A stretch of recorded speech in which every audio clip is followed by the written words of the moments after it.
Street vendors को आर्थिक सहायता देने के लिए शुरू की गई योजना पीएम स्वनिधि से छोटे कारोबारियों को जबरदस्त फायदा हुआ है। हाल ही में देश के सबसे बड़े सरकारी बैंक एसबीआई ने इस माइक्रो क्रेडिट स्कीम पर अपनी रिसर्च रिपोर्ट पेश की, जिससे पता चलता है कि पीएम स्वनिधि योजना से स्ट्रीट वेंडर्स की जिंदगी में बड़ा बदलाव आया है। दरअसल पीएम स्वनिधि योजना ने शहरों में काम करने वाले छोटे कारोबारियों को आर्थिक मदद से तरक्की के पर्याप्त अवसर दिए हैं। रिपोर्ट की अगर बात की जाए तो पीएम स्वनिधि योजना में 65% ऋणी 26 से 45 वर्ष आयु वर्ग के हैं। पीएम स्वनिधि योजना में महिला उद्यमशीलता को बढ़ावा मिला है। जी हाँ, महिला उद्यमशीलता जो है उसके तहत हम देख सकते हैं बढ़ावा मिला है, क्योंकि योजना के कुल लाभार्थियों में से 43% महिलाएं हैं।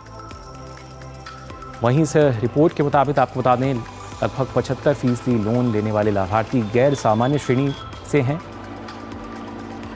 एसबीआई द्वारा रिसर्च रिपोर्ट दी गई है। पीएम स्वनिधि से डिजिटल लेन देन की स्वीकार्यता भी बढ़ी है। लोग जागरूक भी हो रहे हैं डिजिटल लेन देन को लेकर और इसको अपना भी रहे हैं। साथ ही सबसे प्रमुख, पीएम स्वनिधि से छोटे कारोबारियों को जबरदस्त फायदा मिला है। इस माइक्रो क्रेडिट स्कीम से स्ट्रीट वेंडर्स को आर्थिक सहायता मिल रही है। आर्थिक उत्थान के उद्देश्य से पीएम स्वनिधि योजना एक बड़ी सफलता है, जो कि समावेशी उद्यमिता को रेखांकित करती है। तो जाना आपने किस तरीके से पीएम स्वनिधि का लाभ मिल पा रहा है। इस बारे में और चर्चा के लिए आइए रुक कर लेते हैं। हमारे साथ खास मेहमान जुड़े हैं। शांतनु पेंडसे जी, चीफ जीएम है कॉर्पोरेट क्षेत्र के एसबीआई मुंबई से हमारे साथ जुड़े हैं। बहुत बहुत स्वागत आपका शांतनु जी। जानना चाहेंगे आपसे, आप किस तरीके से देखते हैं जब पीएम स्वनिधि की हम बात करते हैं और हाल ही में जो रिपोर्ट पी आई एसबीआई की, इसमें बताया गया कि कितना फ़ायदा इससे मिला है हमारे जो इस क्षेत्र के लोग हैं, खासतौर से स्ट्रीट वेंडर्स हैं। नमस्कार। भारतीय स्टेट बैंक की तरफ से सभी दर्शकों को अभिवादन और नमस्कार। अगर 1-2 मिनट का और समय देंगे तो मैं बताना चाहता हूं कि ये जो योजना आई थी पीएम स्वनिधि, वह 2020 के जून में आई थी, जब अपना देश कोरोना से जूझ रहा था। और अगर तब की स्थिति को अगर हम देखें तो हमें पता चलता है कि जो नौकरी पेशा लोग थे या जिनको सरकारी क्षेत्र में नौकरी थी, उन सबकी तो तनख्वाहें मिल रही थी, या कृषि में भी जो जुड़े थे, तो मैं देखता हूं कि भाई जो बहुत गांवों में लोग थे तो वो कृषि में काम कर ही रहे थे। लेकिन सबसे अगर नुकसान जिसको हुआ था वो था छोटे कारोबारी या स्ट्रीट वेंडर्स या पथ विक्रेता, जिसको कहते हैं कि कोरोना में जो बंद हुआ था, पूरा देश ठप हुआ था, तो इनका जीवन बड़ा मुश्किलों में आ गया था, क्योंकि के पास अपने जीवन यापन का कोई साधन नहीं था। तो जून 2020 में जो सरकार ने योजना लाई स्वनिधि, वह इनके जीवन में एक बड़ा परिवर्तन रहा। और मुझे खुशी है ये बताते हुए कि 0.5 करोड़ से ज्यादा लोग आज तक पिछले 3 सालों में इस योजना से लाभान्वित हुए हैं। जी, यानी शांतनु जी, हम मान सकते हैं कि आवश्यकता जो थी किस तरीके की महसूस की गई और उसके बाद ये जो योजना है इसकी शुरुआत हुई, लेकिन किस तरह का बदलाव आप देख पा रहे हैं आज के समय में? हाँ, क्योंकि ये योजना जब शुरू हुई थी तो शुरुआत में 10,000 रुपए का ही ऋण इनको दिया गया था जी। मगर जैसे जैसे ये देखा गया कि लाभार्थी बढ़ रहे हैं और उनके जीवन में परिवर्तन हो रहा है, तो 20,000 और अब 50,000 तक के ऋण उनको दिए जा रहे हैं। तो ट्रांच 1, ट्रांच 2 और ट्रांच 3, और आपने देखा एसबीआई की रिपोर्ट के बारे में भी आपने यहाँ बात की जी। तो जो 10,000 रुपए का ऋण लेने वाले बहुत सारे लोग, करीब मेरी समझ से 68% लोगों ने ट्रांच 2 लिया है, और ट्रांच 2 लिया उसमें से 75% लोगों ने ट्रांच 3 50,000 का लोन लिया है जी। और न सिर्फ ऋण, परंतु इनको डिजिटल भी बैंकों ने, सरकार ने और अर्बन लोकल बॉडीज ने मिलकर इनके जीवन में बदलाव यह है कि मैं कई स्ट्रीट वेंडर से मिला हूं, कई मीटिंग मैंने अटेंड की है, जिसमें स्ट्रीट वेंडर्स ने खुली तौर पे बताया है कि इस योजना ने उनके जीवन में बहुत परिवर्तन किया है जी। उनकी आय बढ़ी है, और सिर्फ आय नहीं बढ़ी, कई लोग अपने बेटों बेटियों को पढ़ाकर उच्च शिक्षा देने में भी वो कामयाब रहे हैं।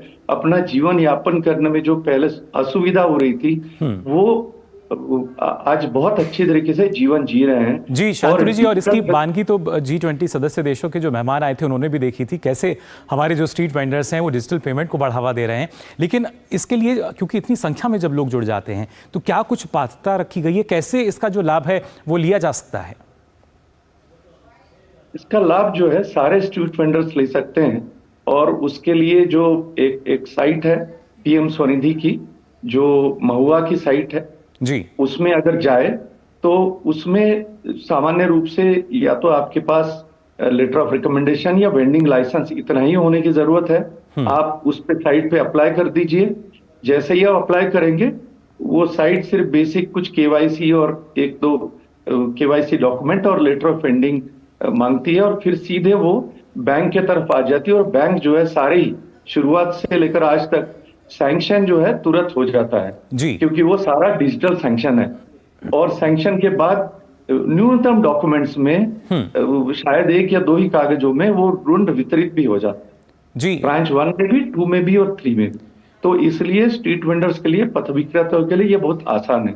एक और बात हुई है इस योजना में जी, जो शायद मैं बताना चाहता हूं, मुझे सिर्फ आधे मिनट का समय दीजिए। जी, इस योजना ने पथ विक्रेता को एक प्रमाण पत्र दिया है, एक पहचान दी है।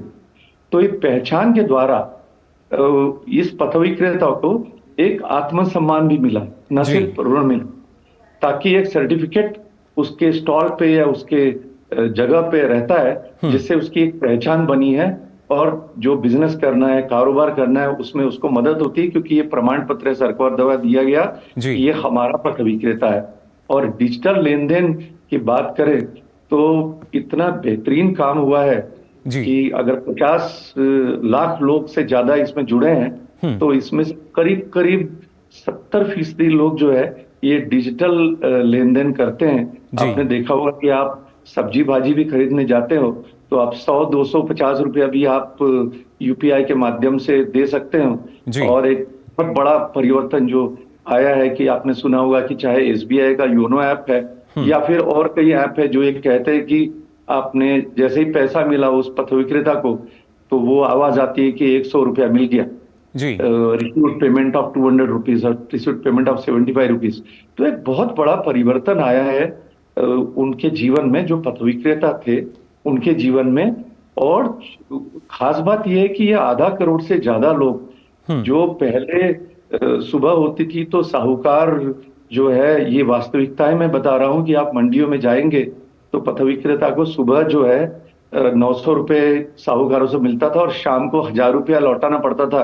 जी, ये वास्तविकता थी। शांतनु जी, और या सबसे फिर अहम बात ये कि बिना गारंटी के जो एक ऋण की सुविधा है वो इन बिल्कुल स्ट्रीट वेंडर्स को मिली है इसके जरिए। बिल्कुल बिना गारंटी के, क्योंकि इसकी गारंटी सरकार ने ली है सीजीएफएमयू ट्रस्ट के द्वारा। सो ना कोई कोलैटरल की जरूरत है, ना किसी गारंटर की जरूरत है, ना किसी पहचान की जरूरत है। जी, आपका आधार ही आपकी पहचान है। जी, बिल्कुल। और आने वाले समय में और किस तरह का बदलाव इसके जरिए हमें नजर आएगा? देखिए, अभी तो सारे पथ विक्रेता 10,000, 20,000 और 50,000 ऋण लेकर अपने जीवन या जीवन स्तर को और कारोबार के स्तर को बढ़ा चुके हैं। जी, यही लोग आगे जाके सरकार की जो अन्य योजनाएं हैं, जैसे कि मुद्रा है जो 10 लाख तक के लोन है, इसमें मतलब इसको एक जो माइक्रो फाइनेंस में 25-28% पे लोग कर्जा लेते थे या साहूकार से लेते थे, वह पूरी इकोसिस्टम अब मात्र 5% ब्याज दर पे कन्वर्ट हो गई है। जी, आधा करोड़ एक बहुत बड़ा इकोसिस्टम में बदलाव है, और हर महीने जो है इसमें लाखों लोग जुड़ रहे हैं। और ये जो इकोसिस्टम है पूरी, आज भले ही 50,000 तक ही ऋण मिलते हो, जी, लेकिन आगे जाके यही उद्यमी बनने वाले हैं। चाहे मुद्रा लोन हो, चाहे स्टैंड अप इंडिया लोन हो, जी, चाहे स्टार्टअप की योजनाएं हैं, पूरा आकाश खुला है उनके लिए आगे जी, बढ़ने के। बिल्कुल। और कहीं ना कहीं जो अभी तक छोटे मझोले कारोबारी की जिनमें गिनती होती थी, जैसा आपने कहा कि पूरा आकाश उनके लिए खुला है, तो कोशिश यही है कि सबका साथ सबका विकास हो सके इस योजना के जरिए भी। बिल्कुल, एकदम सही है। और स्टेट बैंक हमेशा इस योजना के साथ जुड़ा है, और मुझे खुशी है कि इस रिपोर्ट की जो बात कर रहे हैं, पूरे देश में जितने जी, पथ विक्रेताओं का ऋण मिला उसका 31% स्टेट बैंक की तरफ से आता है। चलिए, बिल्कुल। और इसका फिलहाल हिस्सा होने में मुझे शांतनु जी, बहुत खुशी। बहुत बहुत शुक्रिया आपका हमारे साथ जुड़ने के लिए। इतनी महत्वपूर्ण जानकारी आपने हमारे साथ साझा की पीएम स्वनिधि योजना के बारे में, बहुत बहुत आभार आपका। तो जाना आपने भी किस तरीके से जो योजना है लगातार काम कर रही है और बड़ा बदलाव इसके जरिए हम देख पा रहे हैं स्ट्रीट वेंडर्स की लाइफ में भी। फिलहाल हम यहाँ रुक रहे हैं एक और छोटे से ब्रेक के लिए। आप बने रहिए डीडी न्यूज़ पर।